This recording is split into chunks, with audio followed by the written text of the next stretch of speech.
All right, guys. Well, I'm back today taking a look at another Sabre-15 from Palmetto State Armory, and this one happens to be from their clone series. What we are looking at is the Sabre-15, the forged variation with a 16-inch FN cold hammer forged chrome lined barrel, and this is the M4A1 clone. There is a ton of different variations, and in true PSA fashion, they offer this as a complete upper, complete lower, or a complete setup, depending on what you want. Today, we are looking at the complete setup, and the MSRP is a touch under $1,000, saving you about $400 to $500 over some other variations of the M4A1 on the market from companies like FN and Colt, so a very good opportunity for a high value option. We're going to be talking about the specs and features of this clone project, how it shoots and functions down at the range, and why I like the clone series so much.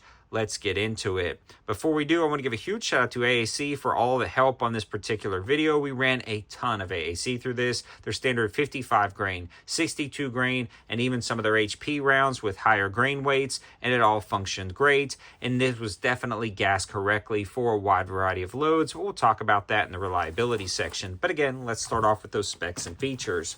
Starting up at the front. Now this one is going to be the 16-inch barrel chambered in the 5.56 NATO with the M4 profile barrel, and that's key for a clone build. You want to see that M4 profile.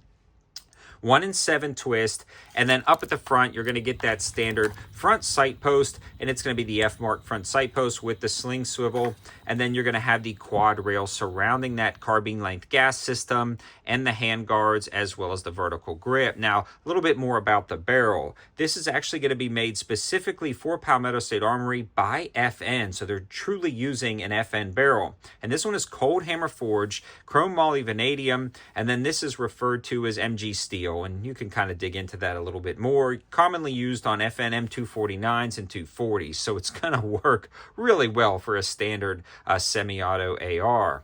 Now this is all connected to that upper assembly, which is Ford's 7075 T6 AR3 upper. So it's going to be that standard upper assembly that you've come to know and love, and that's got to the mill specs. You've got the standard dust cover, forward assist, and charging handle, and the bolt carrier group is a little bit enhanced over the traditional BCGs that PSA uses. This is the Fathers of Freedom BCG by Microbest with the Spring-Co extractor, as well as the Carpenter 158 bolt. So a lot of good quality materials have gone into this clone upper assembly. Now, something to consider, there is much more modern quad rails out there, free floating quad rails, M-lock rail systems. The list goes on of better options than this, but this is a true clone build. So when you're getting this, know what you're getting. You are going to have play in the quad rail setup because this is just a drop-in quad rail like a lot of the traditional M4A1s, but it works, and it works well.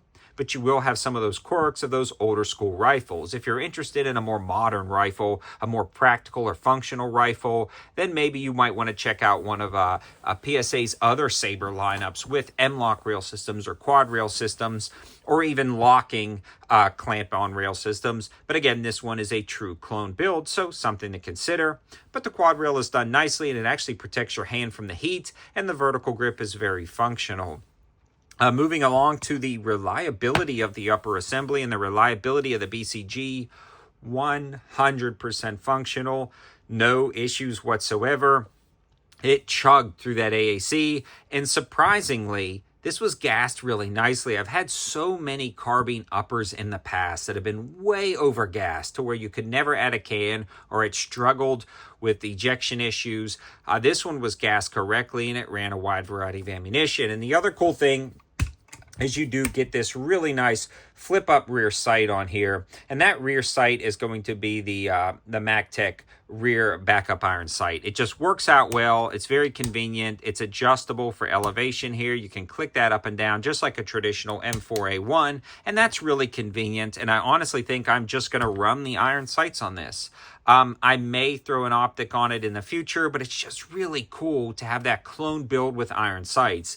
This, for me, as a philosophy of use, is not going to be like a go-to rifle for personal defense or varmint hunting.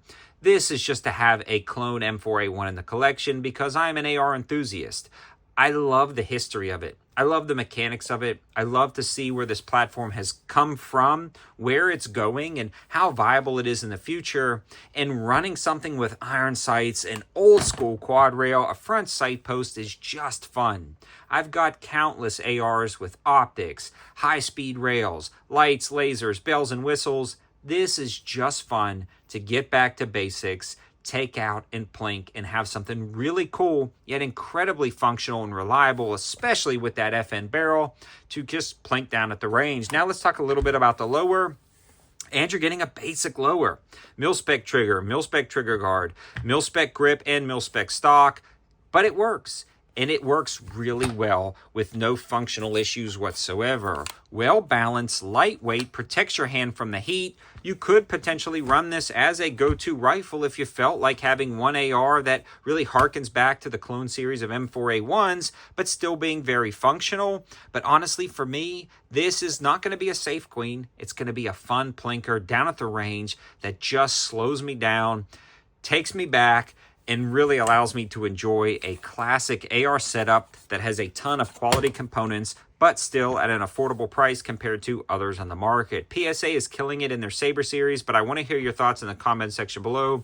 What do you think about them? I personally love them, but I'd love to hear your opinions. Thanks for watching, guys. Thanks to PSA for sending this out at my request. It doesn't have to go back, so it's going to stay here for long-term testing and evaluation. Have a good one.